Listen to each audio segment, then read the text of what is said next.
Hi there, welcome back to my channel. In this video I will show you how to delete app on Windows 10.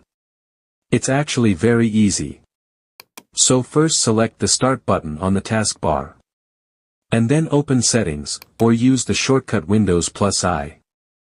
After that select Apps. Then, Apps and Features. Now select the app you want to uninstall. You can use the search bar or scroll down the app list to find the app that you want to uninstall. After finding, click on it, then select Uninstall. Select Uninstall again in the pop-up window. The app and its related info will be uninstalled. Some apps have their own uninstallers, which will be started when they are uninstalled. An app will disappear from the app list after being uninstalled.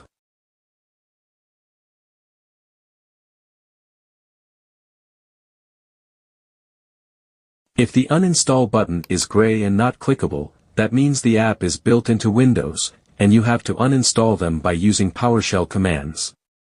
Thanks for watching. If you think this video is helpful for you, please like that video and hit the subscribe button to get more update video.